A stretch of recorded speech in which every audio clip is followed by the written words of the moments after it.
അനുമോൾ, നിങ്ങളുടെ മൈക്ക് ശരിയായി ധരിക്കുക. പ്രൈവസി തരോ മനുഷ്യനാ? ഒന്നുമില്ലല്ലോ, ഞങ്ങള് നട്ടപ്പാതിരൊക്കെ പറയണൊക്കെ പിടിച്ചെടുക്കണ്ടല്ലോ. സംസാരിക്കാൻ അങ്ങനെ ഉണ്ടാ? ചോദിക്കും ബിഗ് ബോസ്. അങ്ങനെ ചോദിക്കാൻ പാടില്ല. പറഞ്ഞുമ്പോ പറയും ബിഗ് ബോസ് അതില പ്രധാന അതിലൂടെ വീട്ടിലാക്കി തരാ. അപ്പൊ ഞാൻ ബിഗ് ബോസ് ഞാൻ കൊണ്ടുവന്നൊരു മുതലിനെ കൂടെ നൂറയുടെ ചിരി അത് 1-ാം നമ്പർ ചിരിയായിപ്പോയി. പിന്നെ ആദില ഇടക്ക് അനുമോളെ വളക്കാൻ ശ്രമിക്കുന്നുണ്ട്. അങ്ങനെയാണ് എനിക്കൊരു ഫീൽ ചെയ്തിട്ടുള്ളത്. ആദില അനുമോളെ സൈഡിൽ നിന്ന് നോക്കി സംസാരിക്കുന്നത്, നൂറയുടെ സൈഡ് നോക്കുന്നില്ല. ആ ഒരു രീതിയാണ് എനിക്ക് ഫീൽ ചെയ്തിട്ടുള്ളത്.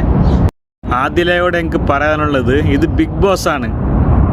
നാട്ടും പുറത്ത് സംസാരിക്കും പോലെ അവിടെ സംസാരിക്കാൻ പാടില്ല. ഈ ഒരു പൊതുസമൂഹം ഇവിടെ കാണുന്നുണ്ട്, അത് ഓർക്കണം. ബിഗ് ബോസ് കഴിഞ്ഞ് വെളിയിൽ വന്നിട്ട് ആൾക്കാർ ചോദിക്കൂ ഇതെന്തൊക്കെയാണ് സംസാരിക്കുന്നതെന്ന്. ആ ഒരു ബോധം ആദിലക്ക് വേണം, അത് മനസ്സിലിരിക്കട്ടെ. ഓക്കെ.